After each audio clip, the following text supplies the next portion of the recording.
Of India की तरफ से नोटिफिकेशन जारी की गई है। स्टेट बैंक में क्लिकरल कैडर में junior associate customer support and sales के तौर पर तकरीरी के लिए हिंदुस्तानी शहरों से दरख्वास्तें तलब की जाती हैं। इन्होंने कहा कि भारत के उम्मीदवार सिर्फ एक रियासत यूटी में असामियों के लिए दरख्वास्त दे सकते हैं। इस बढ़ते मंसूबे के तहत उम्मीदवार सिर्फ एक बार टेस्ट में शिरकत कर सकते हैं। किसी मखसूस रियासत यूटी के असामियों के लिए दरख्वास्त देने वाले उम्मीदवारों को मखसूसी इंतखाब में उनमें महारत होनी चाहिए। उनमें यह महारत होनी चाहिए कि पढ़ना उनको आना चाहिए, लिखना आना चाहिए, बोलना आना चाहिए और समझना तो लाजमी आना चाहिए। इसमें कहा है कि इस रियासत यूटी की मुकामी ज़बान हर रियासत यूटी के खिलाफ जेल में दी गई खाली जगह के जदूल में जिक्र किया गया है। मखसूस मुंतखब करदा मुकामी के इल्म के लिए टेस्ट ज़बान इंतखाब के अमल के एक हिस्से के तौर पर मुनक़द की जाएगी। यह ऑनलाइन में इम्तिहान क्वालिफाई करने के बाद, लेकिन इसमें शामिल होने से पहले मुनक़द किया जाएगा। बैंक जो उम्मीदवार इस टेस्ट को क्वालिफाई करने में नाकाम होंगे इनको तकरीर की पेशकश नहीं की जाएगी।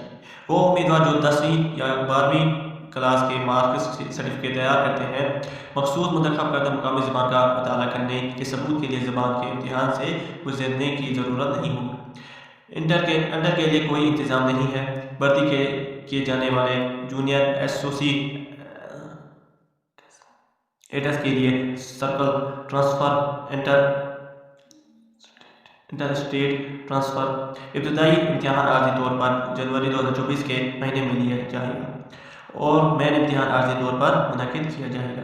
फरवरी 2024 का महीना उम्मीदवारों को मशवरा दिया जाता है कि वो बाकायदगी से बैंक की वेबसाइट है https://bank.sbi/web/careers/current या दूसरी वेबसाइट इनकी तफसीलात और अपडेट्स के लिए https://www.sbi.com/web/careers/current इम्तिहान पॉइंट के तहत तफसीली होंगे। जो वैकेंसीज है वो 2 कैटेगरीज में डिवाइड हो गई है। अगर यहाँ पर बात की जाए तो सर्कल अहमदाबाद है, फिर दूसरे कॉलम में यहाँ पर लिखा है स्टेट या यूटी है, फिर तीसरी कॉलम में यहाँ पर लिखा है गुजराती है, फिर regular vacancies and fourth one is backlog vacancies. Category wise अगर बात की जाए यहाँ पर पहले सर्कल अहमदाबाद, स्टेट जो है गुजरात है, लैंग्वेज गुजराती है। एससी में इन्होंने 57 वैकेंसीज रखी है, एसटी में 123, ओबीसी में 221, ईडब्ल्यूएस में 82, जनरल में 337। टोटल वैकेंसीज रेगुलर वैकेंसीज जो कैटेगरी वाइज की जो रेगुलर वैकेंसीज है वो है 820। अमरावती की बात की जाए तो आंध्र प्रदेश तेलुगु और उर्दू लैंग्वेज यहाँ पर 8 वैकेंसीज यहाँ पर एससी के लिए है, एसटी के लिए 3 वैकेंसीज है, ओबीसी के लिए 13 वैकेंसीज है, ईडब्ल्यूएस के लिए 5 वैकेंसीज है, जनरल के लिए 21 वैकेंसी है। टोटल वैकेंसीज इसमें अवेलेबल है 50। अगर बेंगलुरु की बात की जाए जो सर्कल बेंगलुरु है, स्टेट कर्नाटका, लैंग्वेज जहाँ पर बोली जाती है कन्नड़ा। एससी की बात की जाए तो 72 जो वैकेंसीज है वो एससी के लिए अवेलेबल है, एसटी के लिए 31 है, ओबीसी के लिए 121, ईडब्ल्यूएस के लिए 45 और जनरल के लिए 188। वो होती है 450 वैकेंसीज। भोपाल की बात की जाए जो सर्कल भोपाल आता है, जो स्टेट मध्य प्रदेश और छत्तीसगढ़ आती है, इसमें जो स्टेट्स आती है लैंग्वेज यहाँ पर हिंदी बोली जाती है। यहाँ पर 43 मध्य प्रदेश में और छत्तीसगढ़ में 25 वैकेंसीज अवेलेबल है एससी के लिए। अगर एसटी की बात की जाए तो 57 यहाँ पर एमपी के लिए, छत्तीसगढ़ के लिए 12 सीट्स वैकेंसीज अवेलेबल है, 28 यहाँ पर ईडब्ल्यूएस के लिए, 21 यहाँ पर छत्तीसगढ़ के लिए, 117 यहाँ पर जनरल के लिए वैकेंसीज है जो अवेलेबल है मध्य एमपी में, और 87 वैकेंसीज है जो जनरल की है वो छत्तीसगढ़ में। कुल यहाँ पर अगर एमपी की बात की जाए 288 वैकेंसीज है, और फिर छत्तीसगढ़ की बात की जाए तो 212 वैकेंसीज है। अगर सर्कल की बात की जाए यहाँ पर चंडीगढ़ न्यू दिल्ली की बात की जाए तो यहाँ पर हरियाणा की बात की जाए यहाँ पर हिंदी या पंजाबी लैंग्वेज जो बोली जाती है। एससी के लिए यहाँ पर 50 वैकेंसीज है, एसटी के लिए कोई वैकेंसीज यहाँ पर अवेलेबल नहीं है, ओबीसी के लिए 71 वैकेंसी अवेलेबल है, और ईडब्ल्यूएस के लिए 24 वैकेंसीज इसमें अवेलेबल है। और जहाँ तक जनरल की बात की जाए यहाँ पर 120 वैकेंसीज जो अवेलेबल है। टोटल यहाँ पर 267 वैकेंसीज इसमें अवेलेबल है। जो सर्कल चंडीगढ़ आता है, इसमें स्टेट आती है जम्मू एंड कश्मीर, हिमाचल प्रदेश, लद्दाख और पंजाब। जो जम्मू एंड कश्मीर यूटी है और लद्दाख भी है जो यूटी है। जम्मू एंड कश्मीर में उर्दू और हिंदी लैंग्वेज है। आप देख सकते हैं यहाँ पर एचपी में हिंदी है, लद्दाख में उर्दू, लद्दाखी, बोडी या बोधी कहा जाता है, और पंजाब में पंजाबी या हिंदी बोली जाती है। एससी की यहाँ पर जहाँ तक बात की जाती है, यहाँ पर 7 वैकेंसीज अवेलेबल एससी में है, 9 वैकेंसी यहाँ पर एसटी में है, 23 वैकेंसी यहाँ पर ओबीसी में है, ईडब्ल्यूएस में यहाँ पर 8 वैकेंसीज है और जनरल में यहाँ पर 41 वैकेंसीज है। और यहाँ पर जम्मू एंड कश्मीर के लिए 88 वैकेंसी अवेलेबल है।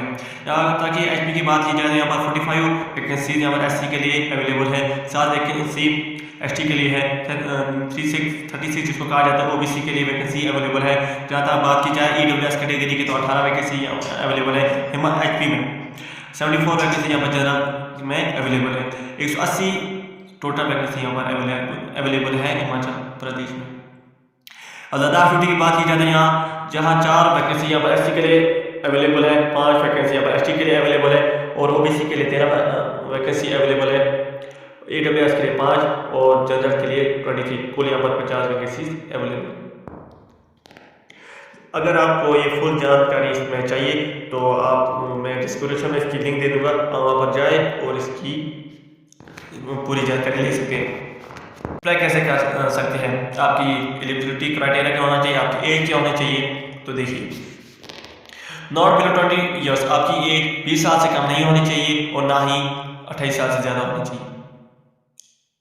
That means candidates must have been born not earlier than 1995 से पहले जो पैदा हुआ होगा वो इसमें सिलेक्ट नहीं हो सकता, जो उसके बाद जो उसमें 1995 में जो पैदा हुआ होगा वो सिलेक्ट इसमें हो सकते हैं। और यहाँ पर रिलैक्सेशन की बात की जाए तो कैटेगरी में कौन सी रिलैक्सेशन है, एज रिलैक्सेशन के बारे में कैटेगरी SC ST में 5 साल की रिलैक्सेशन है।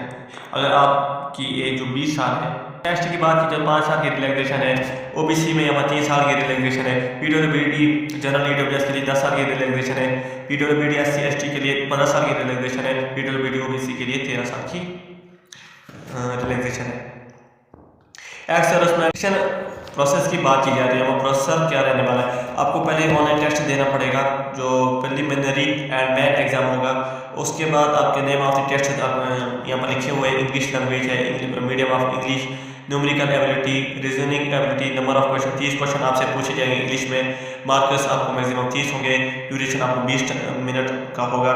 फिर न्यूमेरिकल एबिलिटी 35 क्वेश्चन इसमें आपसे पूछे जाएंगे, मार्क्स आपको 35 है, मतलब कि अगर एक क्वेश्चन का 1 मार्क्स है, इसमें भी आपको 20 मिनट मिलेंगे। टोटल आपको 100 क्वेश्चन पूछे जाएंगे और आपके पास 1 घंटा है और 100 मार्क्स आपको देंगे। फिर जो अगर पहले ये प्रिलिमिनरी एग्जामिनेशन की बात की जाए थी, अब बात है मेन एग्जाम की। जनरल फाइनेंशियल अवेयरनेस की बात की जाए, यहाँ पर number of question 50, maximum marks यहाँ 50 है, ड्यूरेशन 35 मिनट है। जनरल इंग्लिश की बात की जाए तो यहाँ पर मीडियम ऑफ इंग्लिश में लिया जाएगा, जो क्वेश्चन है 40 है और मार्क्स 40 है और यहाँ पर टाइम जो है वो है 35 मिनट। कुल यहाँ पर आपके पास 2 घंटे 40 मिनट है और आपसे 190 क्वेश्चन पूछे जाएंगे और आपके पास 200 मार्क्स गेन करने की एबिलिटी होगी।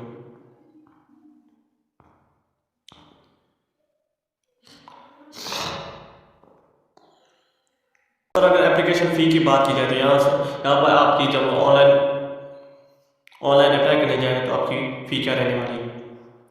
तो category SC ST PWD ESM DSM इसकी कोई फ़ी नहीं ली जाएगी, ये फ्री में आप ऑनलाइन अप्लाई कर सकते हैं। जनरल OBC EWS में आपको 750 ₹750 पे करने होंगे। अगर आप ऑनलाइन अप्लाई कैसे कर सकते हैं, आपको www.bank.sbi/web/careers/current में जाकर वहाँ पर आप अप्लाई कर सकते हैं।